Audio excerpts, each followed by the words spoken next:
Bienvenue sur Africa 24 dans cette nouvelle édition de l'Africa Tonight. Voici les titres de l'actualité. Retournement de situation en Guinée-Bissau. La Cour suprême désavoue la Commission nationale électorale et ordonne le recomptage des voix.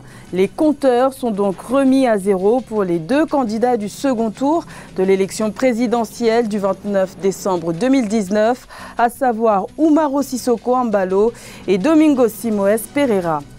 Le Cameroun se prépare pour le double scrutin du 9 février. La campagne électorale a débuté ce samedi en vue des élections municipales et législatives. Par ces scrutins, le Cameroun marquera un pas de plus dans le processus de décentralisation. Et l'association Maroc Entrepreneurs fête ses 20 ans d'existence. La célébration s'est passée ce samedi 25 janvier à l'occasion de la 12e édition de la journée de la création d'entreprises baptisée Tremplin Maroc. C'était à Paris, en France. Il y aura bien un recomptage des voix en Guinée-Bissau. La Cour suprême a désavoué les résultats de la Commission nationale électorale concernant le second tour de l'élection présidentielle du 29 décembre 2019. Coup dur pour Umaro Sissoco Embalo qui avait été déclaré vainqueur par les résultats provisoires, mais une aubaine pour Domingos Simoes Pereira qui a déposé 2 recours pour contester les résultats. Reportage de nos envoyés spéciaux Babilas Boton, Richard Togbe, Paul De Singwe, commentaire Graziella Chakonte. Rebondissement en Guinée-Bissau. La Cour suprême demande le recomptage des votes de la présidentielle du 29 décembre 2019, alors que la Commission électorale nationale avait proclamé la victoire de Umaro Sissoco Embalo au second tour avec 53,55% des voix contre 46,45% pour son adversaire, Domingos Simoes Pereira, représentant du Parti africain pour l'indépendance de la Guinée et du Cap-Vert. C'est donc un véritable coup de théâtre que les Bissau-Guinéens ont assisté ce 24 janvier.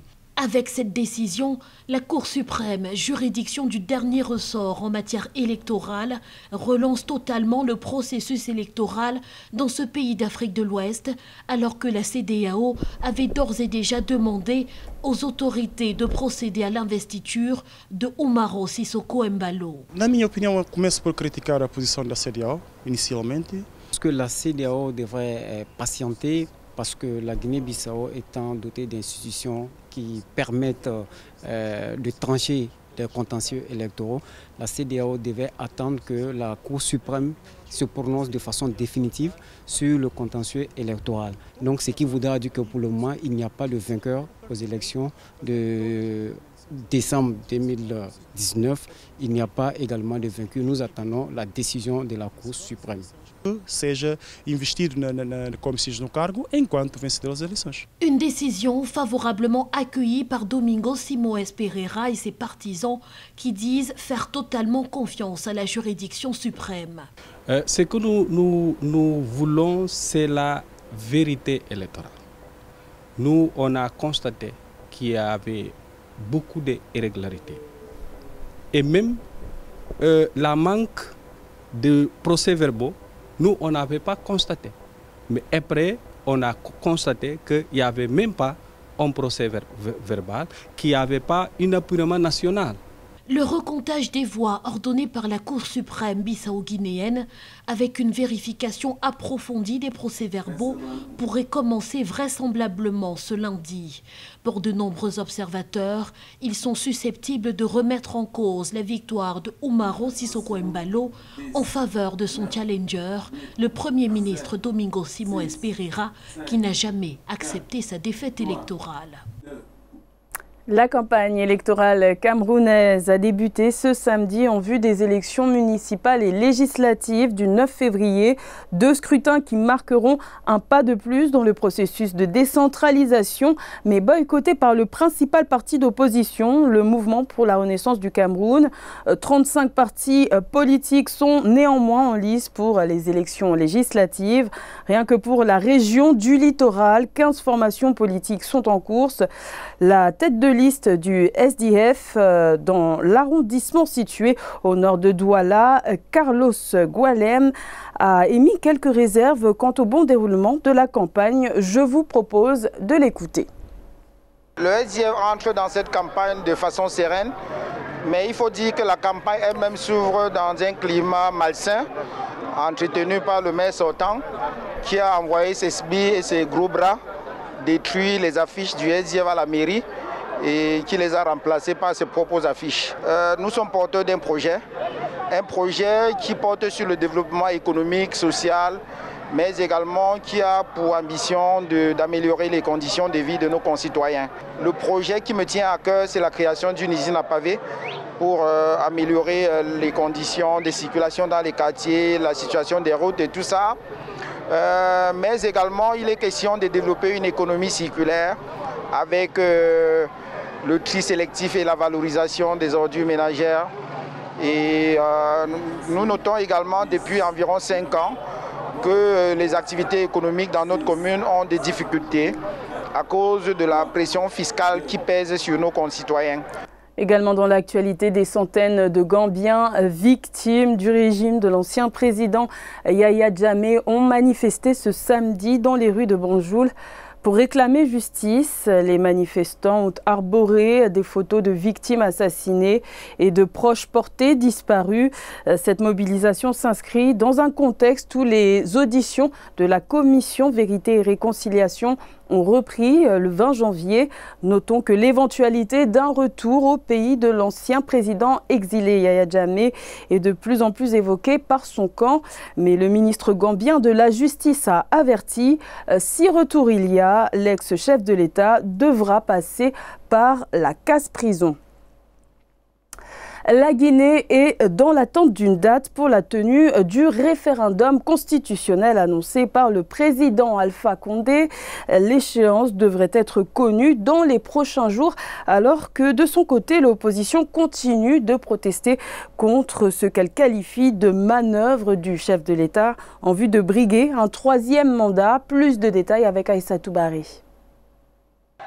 La tension ne fait qu'augmenter en Guinée et l'annonce dans les jours à venir de la tenue du référendum risque d'accroître les tensions déjà vives dans le pays. Le référendum pourrait être couplé avec les élections législatives alors que les principaux partis de l'opposition ont décidé de ne pas participer au scrutin prévu le 16 février. Il faut dire que pour le moment, c'est une proposition qui a été faite par les membres du gouvernement. C'est quelque chose qui vient encore compliquer la situation qui est déjà délétère. Donc ça en dit long sur ce que va constituer la décision de convoquer le corps électoral. Moi, je présage déjà un faible taux de participation à ces élections-là. Hier, le Premier ministre a fait une déclaration dans laquelle il n'y a pas eu de solution de crise. Les tensions sont montées d'un cran à l'intérieur du pays où 3 personnes sont décédées jeudi dans les heures entre les forces de sécurité et les jeunes de la ville de Labé dans le centre du pays. Ce qui se passe à Labé et dans certaines préfectures de la Moyenne-Guinée, c'est très simple. Les autorités du pays sont dans la logique de communautariser le combat citoyen que mène le FNDC. Sinon, aujourd'hui, la contestation est partout en Guinée, dans toutes les préfectures. Nous allons continuer à appeler les populations à descendre dans la rue pour exprimer leur désaccord vis-à-vis de M. Alpha Condé et de son projet de 3e mandat. En 2 mois de manifestation, au moins 20 civils et un gendarme ont perdu la vie. Des dizaines de personnes ont été arrêtées également. Les défenseurs des droits humains ont dénoncé l'usage excessif de la force, des arrestations arbitraires et l'impunité des forces de sécurité. Le Maroc était à l'honneur ce samedi à Paris. La capitale française a accueilli la 12e édition de la journée de la création d'entreprises. Et c'est à l'occasion de cet événement que l'association Maroc Entrepreneur a célébré ses 20 ans. 20 ans de défis et de réalisations dans le paysage marocain. Pour suivre, accompagner et aider les tendances entrepreneuriales et pour favoriser l'évolution socio-économique du royaume chérifien, notamment à travers le programme Tremplin Maroc. Le point sur la portée de ces actions avec la présidente de l'association Maroc Entrepreneur, Bouchra Bayed. Le programme Tremplin Maroc a été créé à travers une étude qui a été faite pour le ministère des Marocains résidant à l'étranger et qui justement traitait du sujet du retour des Marocains. Le besoin était très fort et très demandé en termes de formation et d'accompagnement. Donc nous accompagnons des porteurs de projets qui souhaitent créer leur entreprise au Maroc, plus globalement en Afrique. Nous avons eu des différents projets dans différents domaines, que ce soit dans les technologies, les télécommunications, les énergies renouvelables, ou encore tout ce qui concerne l'ESS. Aujourd'hui, nous avons différents profils et une formation qui dure 8 mois gratuitement à travers un cabinet qui nous accompagne, qui s'appelle IMC Globus. Ce cabinet va dispenser pendant 8 mois, plusieurs samedis par mois, à une dizaine d'entrepreneurs qui souhaitent créer leur entreprise au Maroc, une formation sur l'étude de marché du marché marocain, l'étude financière. Elle va également les aider à monter leur business plan et définir leur business model, leurs produits et leurs services. L'Afrique serait-elle en train de payer son manque d'investissement dans la cybersécurité? La cybercriminalité coûte près de 3,5 milliards d'euros par an au continent. 85% des banques africaines subsahariennes ont d'ailleurs déclaré avoir été victimes de cyberattaques ayant entraîné des dommages. Les explications de ce phénomène avec Nathalie Moho et Amenej. En Afrique subsaharienne, les banques restent très vulnérables aux cyberattaques. 85% des établissements financiers opérant en Afrique centrale et en Afrique de l'Ouest sont victimes d'attaques virtuelles répétées. Pourtant, seuls 6% de ces incidents sont répertoriés par les agents de sécurité des banques. Conséquence, le coût d'une attaque perpétrée sur un ordinateur peut atteindre les 9 000 euros. Lorsqu'on entre dans le processus de digitalisation, il pourrait y avoir des failles et la cybercriminalité est une activité permanente. Pour des observateurs, le fait que l'Afrique subsaharienne ne perde que 3,5 milliards d'euros par an contre 528 milliards d'euros au niveau mondial n'est pas une preuve de résilience face aux cyberattaques. Malgré la mise sur pied de systèmes de contrôle comme des pare-feux et des protocoles définis par les banques centrales, les risques demeurent. Seule issue, la sensibilisation des usagers qui violent des règles de sécurité par ignorance. Les banques font beaucoup d'efforts. Elles informent les clients des attitudes à ne pas avoir.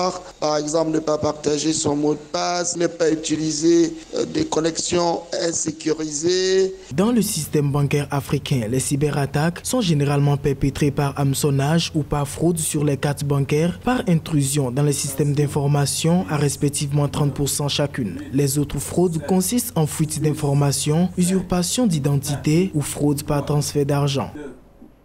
C'était le journal de la rédaction. Merci de votre fidélité. Restez sur Africa 24. L'information continue.